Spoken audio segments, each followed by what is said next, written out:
بسم اللہ الرحمن الرحیم یا ایھا الذین آمنوا لا تدخلوا بیوتا غیر بیوتکم حتی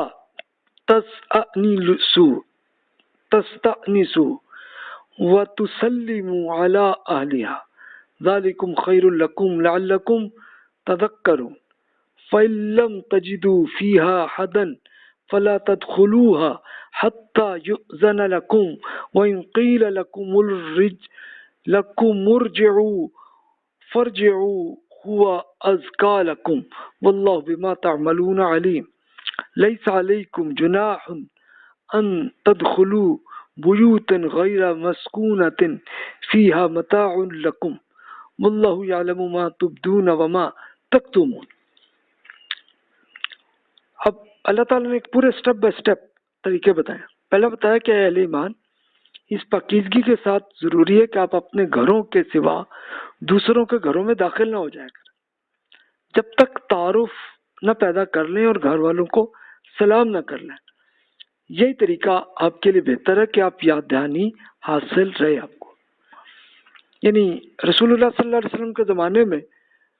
لوگوں کے گھر ایسے ہوتے تھے کہ دروازے نہیں ہوتے تھے، تو وہ کئی لوگ ایسے بھی گھس جاتے تھے۔ تو اس وقت اللہ تعالیٰ نے یہ بتایا، اور اب ہمارے ٹائم میں یہ آ گیا کہ چلو دروازہ ہے تو دروازہ اگر کھلا ہے تو اس کے اندر بھی نہیں گھسنا ہم نے، بلکہ اس کے لیے پہلے سلام کا اس زمانے میں یہی طریقہ بتایا گیا کہ بھی سلام کریں تاکہ اگلے کو پتہ چل جائے کون آ رہا ہے، آیا ہے بندہ، تو اگلا پھر باہر آئے، وہ اجازت دے تو تب آئے۔ پھر مزید فرمایا کہ پھر اگر وہ وہاں کسی کو نہ پائیں تب بھی اس میں داخل نہ ہو جب تک کہ آپ کو اجازت نہ دے دی جائے، اور اگر آپ سے کہا جائے کہ لوٹ جائیں تو پھر واپس چلے جایا کریں۔ یہی طریقہ آپ کے لیے پاکیزہ ہے، اور یاد رکھیں کہ جو کچھ آپ کر رہے ہیں اللہ تعالیٰ اسے خوب جانتا ہے، اللہ تعالیٰ ریکارڈ کر رہا ہے آپ کو۔ اس میں البتہ آپ پر کچھ گناہ نہیں ہے کہ آپ کسی ایسی بلڈنگ، مثلا کوئی آفس، کوئی دکان، ہوٹل وغیرہ میں داخل ہوں تو جس میں آپ کے لیے کوئی فائدہ ہے اور وہاں کوئی رہنے کے گھر بھی نہیں ہے، تو اللہ تعالیٰ جانتا ہے کہ جو کچھ آپ ظاہر کرتے ہیں اور جو کچھ چھپاتے ہیں اللہ تعالیٰ اسے ریکارڈ کر رہا ہے۔ کہ بھی اس میں کوئی گناہ نہیں ہے، آپ کسی آفس میں چلے گئے، کسی ہوٹل میں چلے گئے، نو پرابلم، لیکن کسی کے گھر میں نہیں جائے جب تک اگلا اجازت نہ دے۔ پھر مزید فرمایا قل للمؤمنین یغضوا من ابصارهم ویحفظوا فروجهم ذلک ازکی لهم ان اللہ خبیر بما تصنعون۔ اے رسول اپنے ماننے والوں کو ہدایت کر دیجئے کہ ان گھروں میں خواتین ہوں تو اپنی نگاہیں بچا کر رکھیں، جیسے شریف انسان کی نگاہ ہوتی ہے ویسی رکھیں، اور اپنی شرم گاہوں کی حفاظت کریں۔ یہ ان کے لیے زیادہ پاکیزہ طریقہ ہے، اس میں شبہ نہیں کہ جو کچھ وہ کرتے ہیں اللہ تعالیٰ اس سے خوب واقف ہے۔ کہ جیسے ہم کسی کے گھر میں گئے، وہ ملے، اچھا گھر میں نہ ہو کہیں باہر بھی ہو، تو میاں اور خواتین جب مل جائیں ایک دوسرے میں تو پھر نگاہوں کو بچا کے رکھیں، یعنی یہ وہ تاڑنے والی نگاہیں نہ رکھیں، یعنی ایک شریف آدمی کی جیسی نگاہیں ہوتی ہیں آپ سمجھتے ہی ہوں گے، تو بس ویسے ہی رکھیں،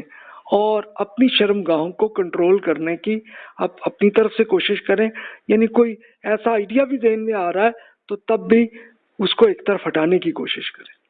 تو بس یہی ہماری رسپانسبلٹی ہے۔ پھر مزید ارشاد ہوا اگلا سٹیپ،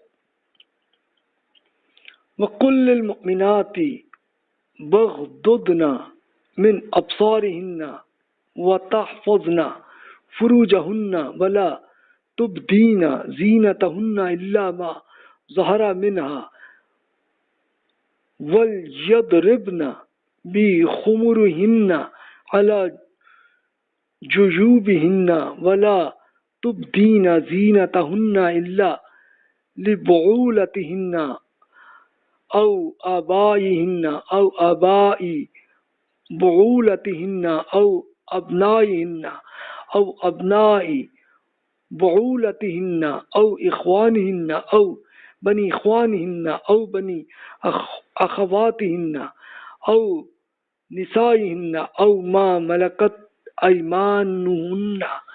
أَوِ التَّابِعِينَ غَيْرِ أُولِي الْإِرْبَةِ مِنَ الرِّجَالِ أَوِ الطِّفْلِ الَّذِينَ لَمْ یظہروا علی عورات النساء ولا یضربن بأرجلہن لیعلم ما یخفین من زینتہن وَتُوبُوا إِلَى اللَّهِ جَمِيعًا أَيُّهَا الْمُؤْمِنُونَ لَعَلَّكُمْ تُفْلِحُونَ کہ پہلے جتنے حکم تھے وہ تو مردوں کے لیے تھے، اب خواتین، مردوں پہ بھی اور خواتین دونوں پہ تھے، اب خواتین پہ خاص طور پہ کہا گیا کہ یہ آپ کر لیں کہ اہل ایمان خواتین کو ہدایت کر دیجئے کہ وہ بھی اپنی نگاہیں بچا کے رکھیں، اپنی شرم گاہوں کی حفاظت کریں، اور اپنی زینت کو بھی، اپنا فیشن، اس کی چیزیں یہ نہ کھولیں سوائے اس کے کہ وہ اشیاء میں ویسے ہی کھلی ہوئی ہوں، تو اس کے لیے اپنی اوڑھنیوں کے آنچل اپنی گریبانوں پر ضرور ڈالے رکھیں، اپنی زینت کی چیزیں نہ کھولیں۔ تو یہ بتا دیں کہ اپنی زینت یعنی آپ کے فیشن کی چیزیں آپ نہ دکھائیں، اور اپنے گریبان کو خاص طور پر اس لیے فوکس کیا کہ ظاہر ہے کہ وہیں سے مردوں میں وہ سیکس کی خواہش آ جاتی ہے، تو اس لیے خواتین کو یہ ایک اسپیشل بس حکم دے دیا کہ بھی آپ بھی احتیاط کریں اور یہ چیز آپ ذرا چھپا کے رکھیں۔ اب یہ بتا دیا ٹھیک ہے کہ یہ فیشن کی چیزیں جو ہیں اس میں آپ کو ایکسیپشن کر دی کہ بھی اس میں کوئی مسئلہ نہیں ہے کہ آپ اپنے شوہر، اپنا باپ، سسر، بیٹے، ستیلے بیٹے، بھائی، بھتیجے، بھانچے، اپنی میل جول کی خواتین یہ سب ہوں، یا اپنے اس زمانے میں جو غلام یا آج کل کے ملازم جو مردوں کے سامنے جو خواتین کی خواہش نہیں رکھتے، یا پھر ان بچوں کے سامنے جو خواتین کے پردے کی چیزوں سے ابھی واقف نہیں ہے، تو اس میں چلو فیشن بھی اگر پتہ چل جائے تو کوئی حرج نہیں۔ اپنے پاؤں زمین پر مارتی بھی نہ چلیں کہ ان کے چھپے ہوئے فیشن معلوم ہو جائیں گے۔ اہل ایمان اب تک کی غلطیوں پر سب مل کر اللہ تعالیٰ سے رجوع کرتے رہیے تاکہ آپ فلاح پا سکیں۔ تو یہ وہ طریقے وہ اللہ تعالیٰ نے بتا دیے، تو اس سے پھر یہ کنفرم ہو گیا، یہ اس پہ عمل کریں تو انشاءاللہ 99% تک ہم ایک سیکس کو کنٹرول ہو جاتا ہے۔ پھر بھی انسان ہے، مرد ہے، انسان میں غلطی پھر بھی ہو جاتی ہے، تو اس کے لیے آخری ایکسیپشن پھر توبہ کرنا، توبہ کر لیں تو انشاءاللہ اللہ تعالیٰ اس کو بھی پاک کر دیتا ہے۔ تو جناب یہ ہے ہمارے لیے سولوشنز۔ اب ہم اگلے ایشو پہ آتے ہیں۔